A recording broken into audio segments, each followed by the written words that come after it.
Nah, nanti mungkin saya coba cari dulu. Ada namanya penilaian ketika presentasi. Apa aja sih tepat waktu? Tuh, misalkan dikasih waktu 10 menit ya, 10 menit. Kemudian mempresentasikan dengan baik dan benar. Intonasinya lugas dan baik. Kemudian dapat ya intinya tips-tipsnya seperti inilah. Gitu ya. Nah, nanti saya akan share mungkin. Saya coba cari dulu di laptop saya. Nah, di situ ada em, tertulis jelas dan padat. Gitu. Jadi misalkan eh, pesannya yang kita presentasikan itu, misalkan contoh ya, saya ini kan bingung ya, saya mau ngasih buku, tapi saya udah rangkum, intinya kan PowerPoint ya poin-poin gitu ya.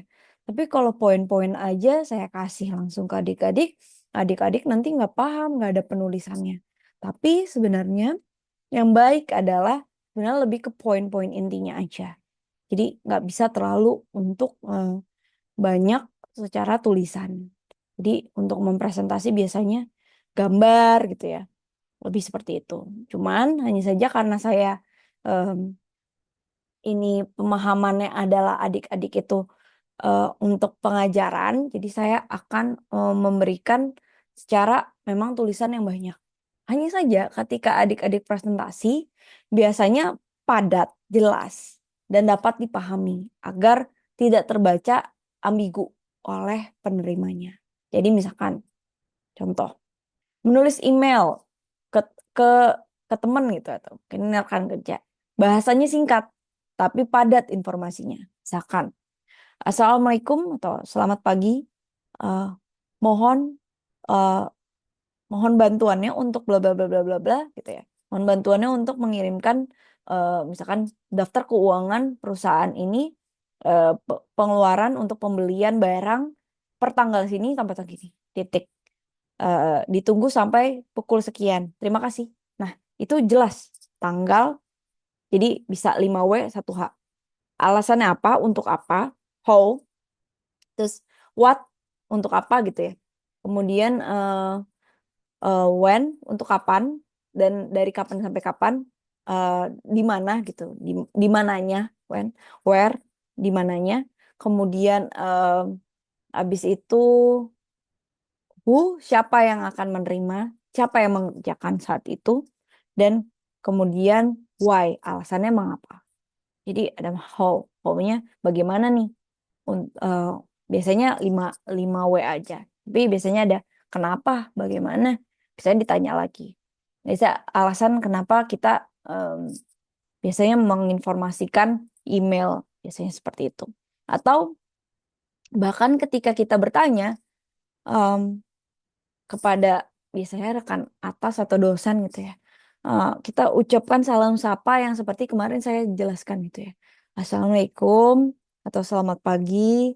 Saya misalkan tadi eh, Mina dari kelas BD 4 eh, untuk mata kuliah ini ingin menyampaikan bla bla bla bla Ba- eh, gimana ya gini gini gini gini gitu misalkan menyampaikan ini terhadap ini jadi alasannya begini gini gini jadi lebih jelas tuh. Nah itu yang akan mungkin kalau saya termasuk orang yang simple ya karena kita termasuk gen istilah gen Z gen alpha ya masuk-masuk lah gitu ya.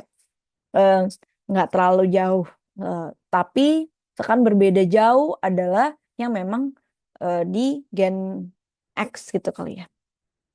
Gen eh, XY ya. Itulah pokoknya yang udah tinggi-tinggi dan baby boomers bahkan yang udah tua. Nah, itu akan berbeda lagi dari penyampaian mereka. Kemarin pun saya juga mendengar ada dosen yang ngomel-ngomel bahwa mahasiswanya memberikan pesan sampai pukul malam gitu ya. Kalau saya masih ya saya aja di sini malam ngajar pagi gitu ya.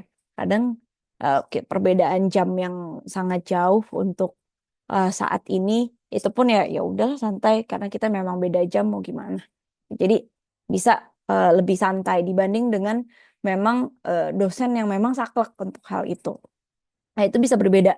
Jadi komunikasi kita yang penting jelas dan padat. Jelas padat tapi juga menerangkan 5W itu. Jadi alasannya kenapa kita chat dengan mereka? Kenapa alasannya kita menyampaikan sesuatu pesan terhadap mereka? Jadi biasanya kita pakai 5W 1H. Adik-adik sudah sering dengar kayaknya. Nah, mengelola konflik dengan bijaksana. Jadi misalkan ya, kita ada konflik dengan temannya yang lain. Jujur kemarin saya juga dengar kelas yang lain, kelompok mereka yang memilih kelompok sendiri gitu ya. Saya bebaskan. Bu, pilih kelompok atau ibu yang pilihin? Udah ibu yang pilihin kan kalau pilihin itu kan kayak dari si link LMS itu langsung kita ngelingin aja untuk pemilihan asal. Nah, ternyata ada konflik. Bu, saya ini nggak ngerjain, saya yang ngerjain, yang ini nggak ngerjain, Bu. Oh, udah kita nggak ini Bu nggak temenan lagi akhirnya berantem. Gitu. Nah, gimana cara mengelola konflik itu secara bijaksana? Jadi memang ada biasanya kita perbedaan pendapat dengan teman yang lain. Biasanya kita diskusiin dengan tenang, ada pemecahan masalahnya. Biasanya kita diskusi pemecahan masalah.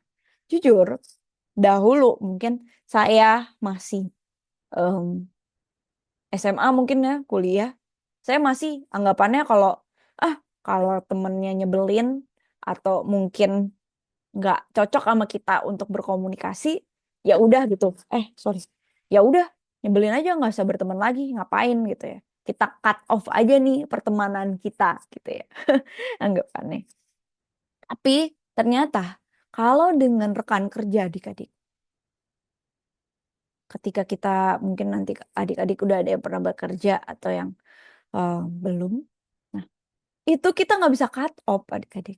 Nggak bisa kita berhentiin komunikasi kita dengan teman kerja kita. Alasannya apa? Karena kita bekerja bareng mereka. Ya, goalsnya ya perusahaan itu. Antara kuat-kuatan nih temennya mau resign atau kita yang resign. Tapi kan nggak bisa kayak gitu.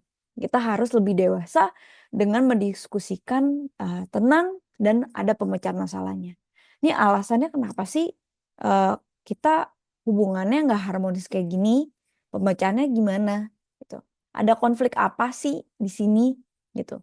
Jujur saya pernah ada konflik besar gitu ya di kantor. Saya pun bingung. Kenapa nih? Kok tiba-tiba nggak jelas gitu ya?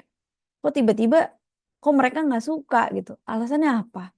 Karena mungkin gerak-gerik kita gitu ya, atau yang mereka tidak eh, dari berbagai daerah yang mereka tidak eh, nyaman dengan hal itu. Misalkan siapa nih yang suka eh, physical touch? Ada nggak?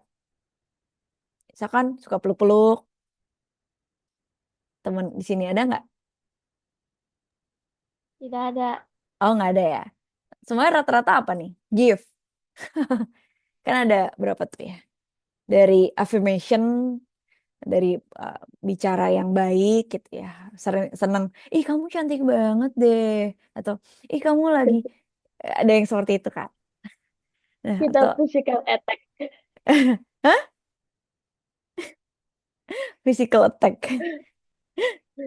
Bukan Bercanda aja. physical touch. Oke. Nah, itu biasanya ada yang tipe-tipe orang yang, ih kamu cantik banget hari ini. Ih, bajunya baru ya. Atau mungkin apa gitu ya. Biasanya seperti itu. Ada yang seperti itu. Nah, itu termasuk affirmation. Words of affirmation. Di mana berbicaranya dengan mereka lebih kepada memperhatikan dan memberikan yang baik-baik gitu ya. Biasanya itu yang disenangi oleh orang-orang gitu ya. Padahal di belakangnya kita nggak tahu ya. Belakangnya ngomongin. Tapi kita nggak tahu. Nah, di situ kita eh, mungkin kita harus memahami hal tersebut. Ada orang yang tidak suka di begitu. Kalau saya, jujur saya positif aja. Ayo yang bisa eh, ngerjain. Saya pun simple gitu ya. Nah, tapi ada orang yang tidak terima dengan hal tersebut. Ada yang mungkin kurang senang dengan hal yang kita perbuat. Nah, itu harus hati-hati. Dari itu pun caranya kita adalah mengelola konflik ini dalam komunikasi ya. Kita perlu diskusi dengan tenang. Mungkin ya, contoh.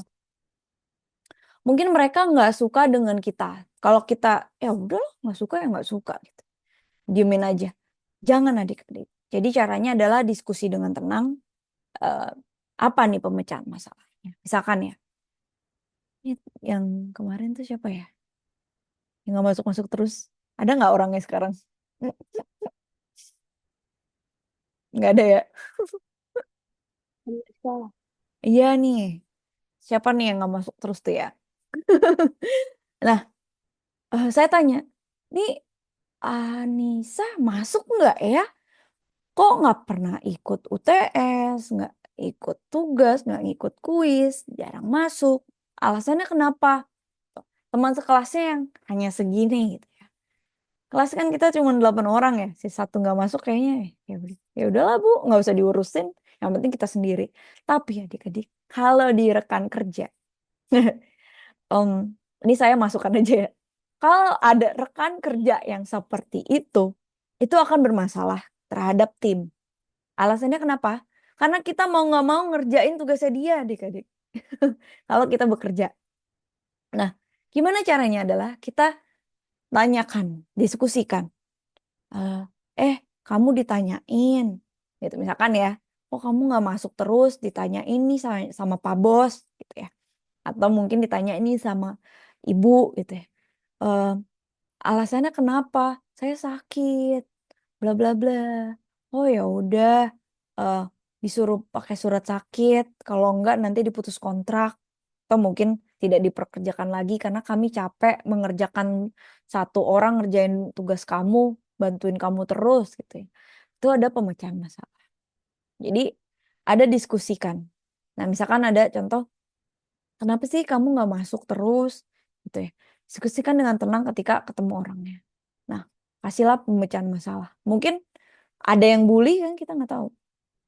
Mungkin dia merasa nggak nyaman dengan kelasnya. Dia ingin pindah kelas ya kita juga nggak tahu dengan hal itu. Tapi ya namanya sekarang kampus ya udah dewasa ya kita mau nggak mau bersifat dewasa. Tapi lebih baik ada beberapa yang memang menanyakan tentang hal tersebut gitu. Alasannya kenapa sih pemecahan masalah? Mungkin bisa nih, tuh ya. Saya pun terbuka gitu. Misalkan, oh belum ngerjain nih, nanti saya buka lagi ya. Oh, Bu, saya tadi belum Bu, saya mengerjakan ulang deh Bu. Oh, ya udah silakan kerjain ulang. Kan saya mohon maaf Bu, saya mau ngerjain ulang atau ya udahlah Bu, nilai saya nggak apa-apa segitu. Gitu. Ya nggak apa-apa, asal jangan UAS udah selesai, udah diinput nilai, minta ngerjain lagi, saya nggak terima gitu ya. Karena udah selesai kerjaan saya jangan dijadikan kalikan dua gitu. Udah selesai gitu untuk hal tersebut. Nah, itu adalah konflik yang bijaksana. Jujur saya dulu pernah berkonflik dengan beberapa orang dan masih sempat waktu itu eh, ibu saya psikolog dan psikiater. Jadi nanya sama ibu gimana caranya eh, Bu, ini saya ngerasain, udah kamu tenangin diri dulu dengan mereka daripada nanti kamu stres. Gitu ya. Jadi fokus kalau mau nangis ya nangis sendiri gitu ya. Alasannya gimana bisa curhatin ke teman yang memang eh, jangan temen deh, misalkan ke orang tua gitu ya. Gimana yang bisa untuk kita sendiri. Jadi sebenarnya untuk komunikasi itu lebih efektif. Jadi misalkan ya, eh, adik-adik dapat paham untuk hal ini, diem aja gitu ya. Sebenarnya ada yang nggak dipahami nih gitu. Nah, itu sebenarnya bisa untuk menanyakan, Bu, saya kayak gini-gini Bu, gimana ya menurutnya? Nah, itu bisa eh, mungkin kalau sama saya kan jauh nih ya, ya nggak apa-apa, saya bisa memberikan masukan. Jujur kemarin ada kakak kelas tingkat udah lama kayaknya, 3 tahun yang lalu. Tiba-tiba nggak masuk terus nih adik-adik. Saya cerita, nggak masuk terus. Saya tanya, alasannya kenapa? Oh, orang tuanya kena PHK waktu itu COVID. Jadi dia tidak dapat berkuliah lagi dan dia bekerja sebagai ojek ke saat itu. Nah, itu konfliknya dia. Saya bilang, ya udah, yang penting kamu kerjain aja kan. Kita kelasnya online sekarang. Ya masuk aja istilahnya. keluar lagi nggak apa-apa sambil ngojek. Nanti tugasnya dikerjain. Ya Bu, maaf ya Bu. Gitu. Jadi sampai sekarang pun masih sama saya masih chat gitu ya. Gimana? Udah lulus gitu ya. Udah kerja, alhamdulillah. Gitu. Jadi sebenarnya kita perlu hal yang seperti itu. Tidak hanya untuk mengajar, tapi kita perlu memahami em, orang lain, walaupun kita sebenarnya nggak bisa ngambil negatifnya orang lain dan kita juga jadi nanti berdampak negatif. Tapi kita memberikan afirmasi positif gitu ya.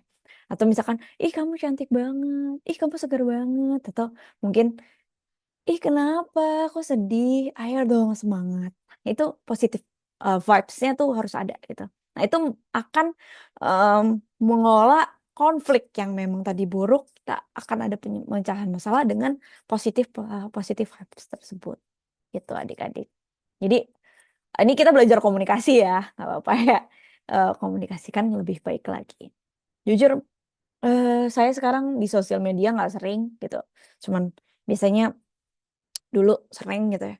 Tapi karena waktu itu saya pernah dihack sosial media saya semuanya, waduh udah lumayan. Tapi jadi males gitu ya. Tapi sebenarnya bisa nih kita mengkomunikasikan dengan efektif lagi. Gimana keterampilan, misalkan ya contoh, dari komunikasi keterampilan presentasi yang memukau. Jadi kita bisa menarik, terus kemudian meyakinkan eh, istilahnya adik-adik secara netizen atau komunikan gitu ya. Istilah saya komunikator, adik-adik komunikan itu yang memperhatikan. Kita udah ada di eh, pertemuan 1-2 ya, saya udah mempresentasikan bedanya komunikan dan komunikator. Nah, di situ bentuk komunikasi yang efektif. Jadi contoh, mempresentasikan proyek dengan grafik yang jelas. Jadi misalkan ada gambar-gambar gitu ya, materi yang disampaikan. Misalkan ya nanti ya, UAS itu masukkanlah em, video-video em, ya nggak apa-apa, video dari produk yang ada. Gimana caranya untuk mengkomunikasikan produk adik-adik secara sosial media dengan baik eh, untuk menjual produknya tersebut. Saya dengan senang hati adik-adik ada, oh dari sini udah mencoba nih eh, ketika mempresentasikan, oh grafiknya kurang nih. Berarti gimana caranya? Ketika kita menjelaskan presentasi nggak hanya presentasi di depan ya, tapi misalkan dengan sosial media kemarin adik-adik udah coba itu mempresentasikan juga. Nah kita lihat grafiknya naik nggak nih dari hasil presentasi kita. Audiens yang menarik mereka untuk menarik itu seperti apa? Contoh nih ya, ketika saya membicarakan tentang sesuatu materi gitu misalkan. Eh, jadi misalkan ada ilmu yang pengetahuan saya berikan gitu ya. Jadi ada suatu cerita. Nah, misalkan saya suka menceritakan cerita kisah horor.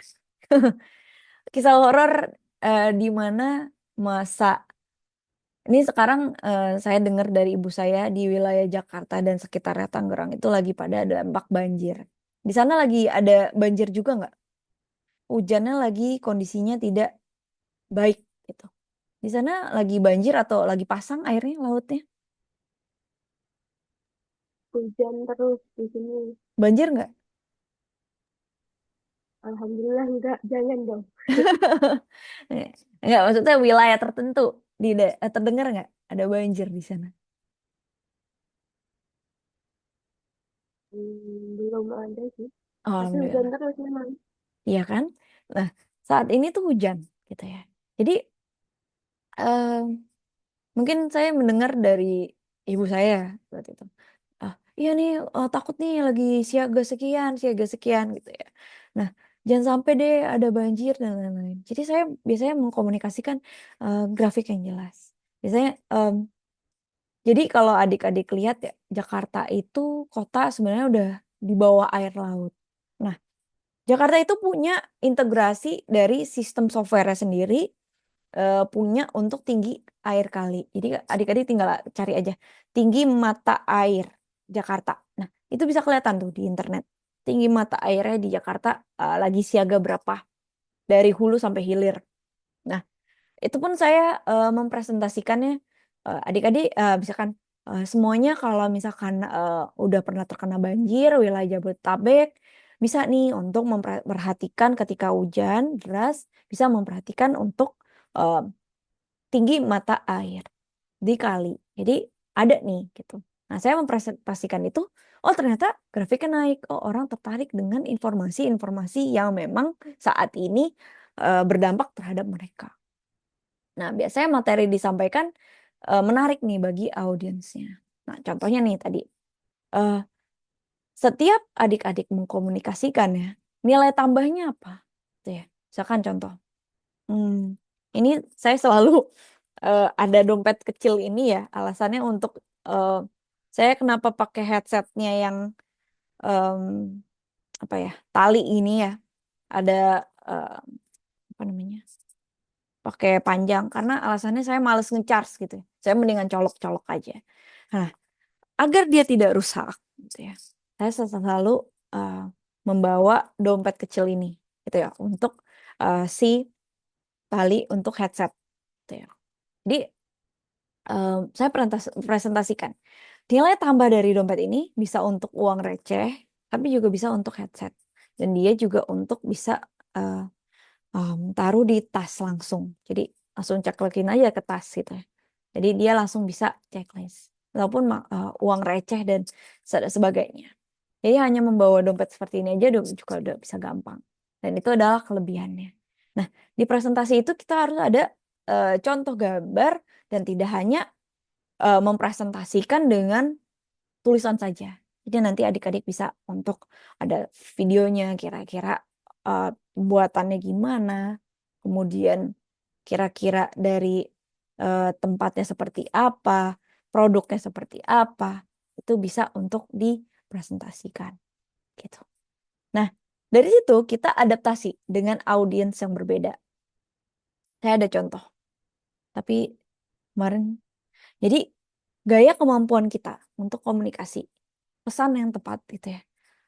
Dari tone percakapan antara atasan, rekan kerja, klien. Nah, atau mungkin adik-adik sekalian. Nah, tujuannya komunikasi yang efektif. Misalkan ya, em, saya pakai bahasa Sunda, tapi dengan adik-adik yang berbahasa di Ambon, bahasa apa sih namanya? Kalau boleh tahu, bahasa Ambon atau ada bahasa, kan kalau Jawa Barat Sunda, bahasa Jawa Jawa Jawa Jawa Jawa Tengah itu kesinian dikit ngapak namanya. Jawa ngapak. Sana Jawa halus. Kalau di Ambon ada Ya, sama. bahasa Ambon. Nggak ada Ambon kasar, Ambon eh, halus gitu. Nggak ya. Kurang tahu juga. Nah, di situ ada penyesuaian bahasa. Jadi ada tone pencakapan. Jadi saya dulu pernah bekerja di Kuala Lumpur, gitu ya, di Malaysia. Saya sering keluar negeri untuk bekerja gitu ya. Nah, bahasanya saya logatik kadang suka ketawa sendiri adik-adik, tapi saya tahan. Bahasa Upin Ipin, dengar Upin Ipin kan. Misalkan cegu gitu ya, misalkan eh temen mau kemana gitu kan. Oh, saya mau ke sini gitu ya.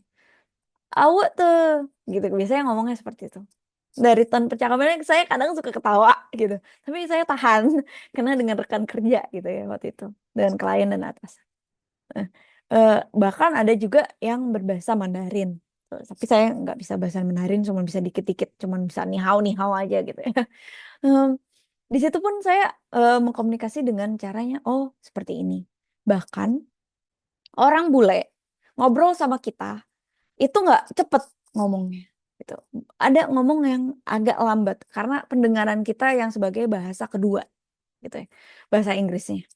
Nah, kalau misalkan ada orang ngomongnya bahasa Inggrisnya cepet banget gitu ya, tanpa dijeda gitu ya, misalkan eh, what's your name gitu ya, kan itu ada tanda eh, misalkan nanya nama, kemudian ada juga yang what's your name, name, name gitu. Jadi langsung to the point, name, namanya siapa gitu. Nah, ada tuh kayak gitu.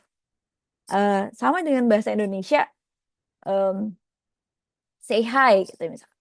Hello, hello gitu. Misalkan kalau saya dengar anak Jakarta ya, ada monyet apa kabar lu gitu. Nah itu jadi kayak kita, oh gitu. Kadang ada juga di saya kerja di mana-mana ya adik. Jadi saya dengar waktu itu sarange gitu ya, sarangeo gitu kan, bahasa Korea. Pas saya di Sunda, saya dibilang sarange, hah kotor mbak itu, kotor gitu, kotor teh itu ngomongnya, ah kotor, sarangeo, cinta tuh Korea. Oh itu sarange, itu sange artinya. Oke. Oh bahasa Sunda artinya sange. Jadi kita adaptasi sama audiens yang berbeda.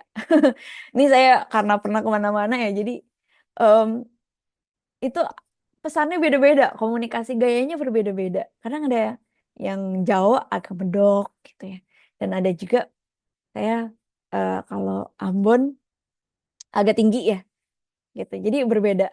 Dan saya oh ibu bukan asli Ambon ya, bahasanya berbeda. Iya, saya aslinya mah em, campur-campur. Saya juga bingung saya orang apa gitu.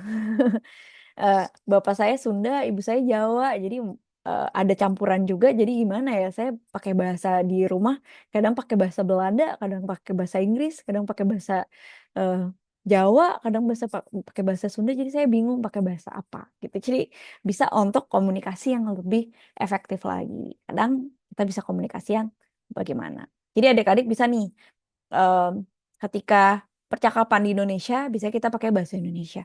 Sekarang pun orang Malaysia banyak yang menggunakan pakai bahasa Indonesia gitu ya. Alasannya mengapa? Klasik, lagi gaya aja kalau pakai bahasa Indonesia. Gitu.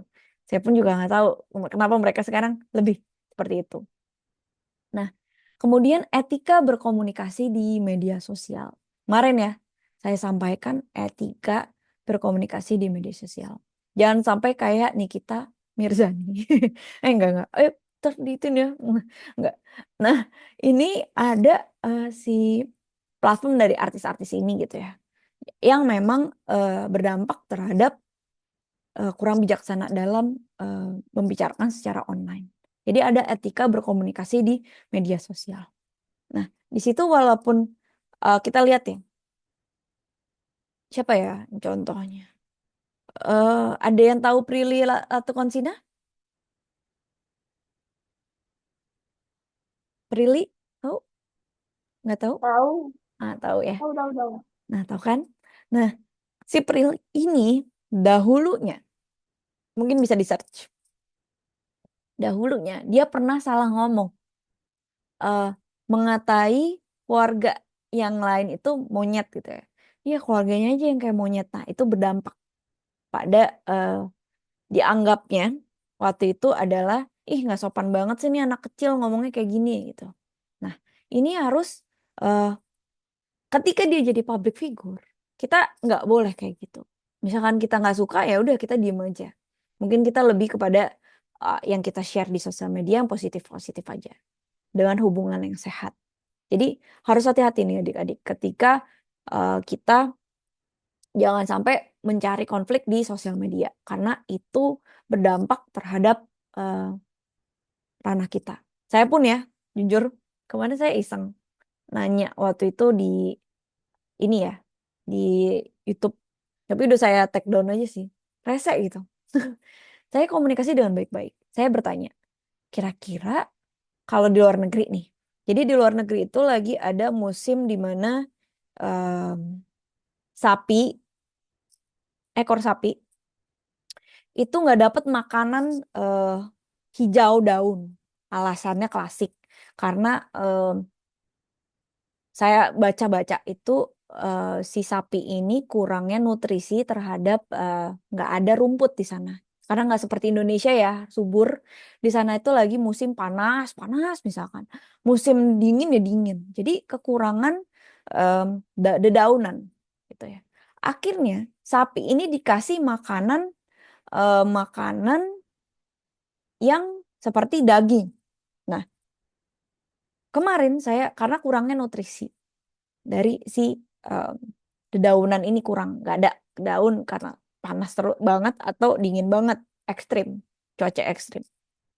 Nah, sapi ini saya tanya nih di sosial media, sapi ini kalau makan babi ini halal atau haram?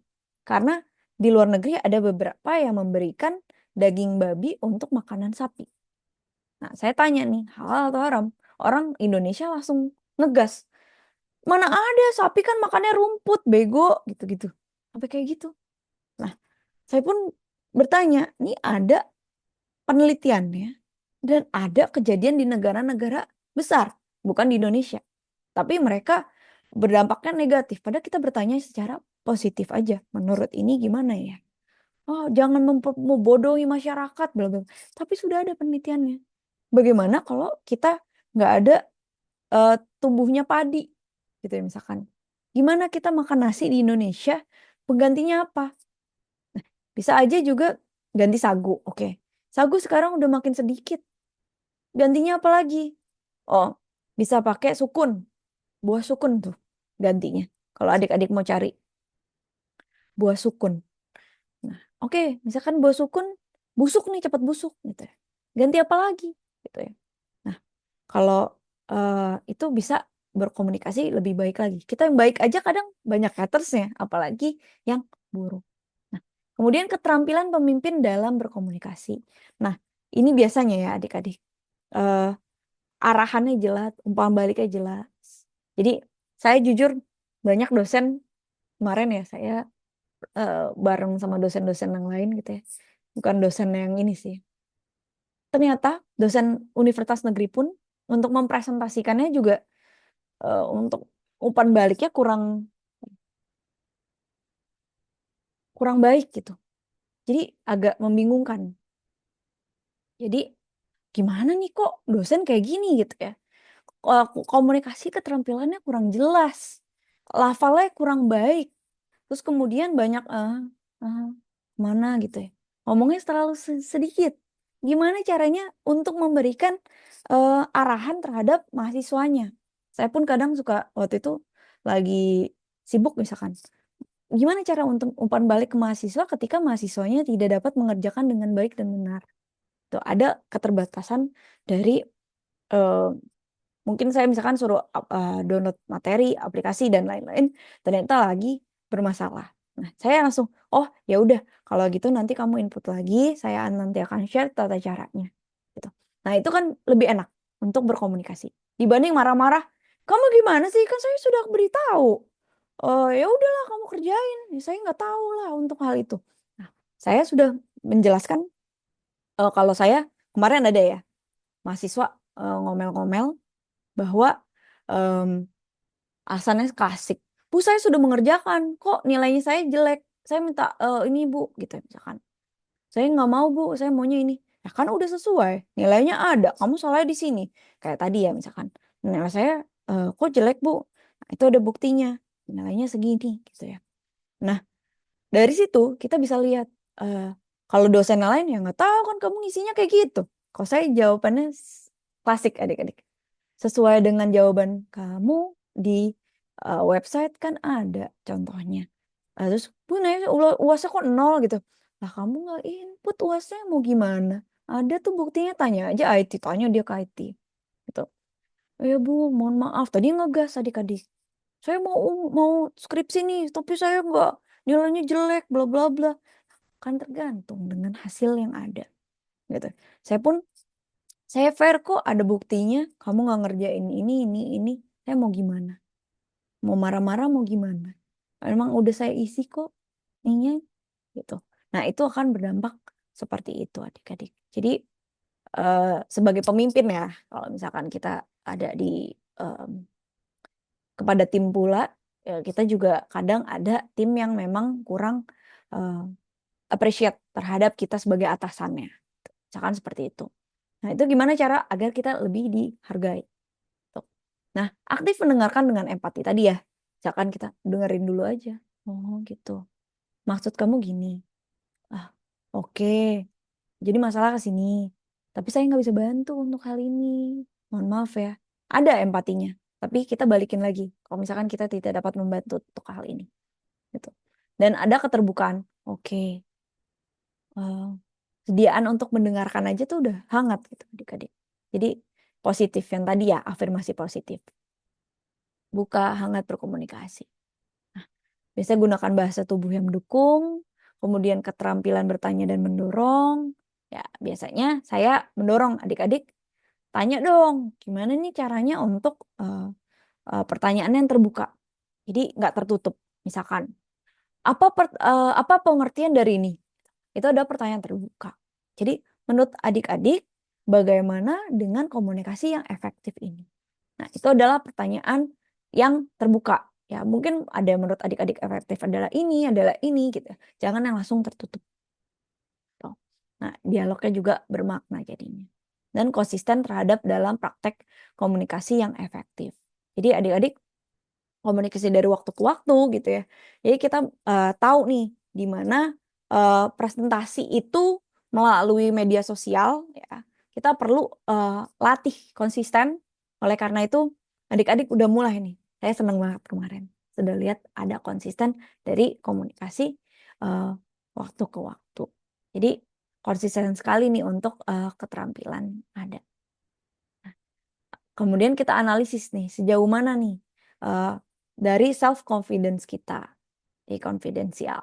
Jadi kita pede nggak nih dengan hal ini gitu ya. Nah, kita nguasain materi apa enggak?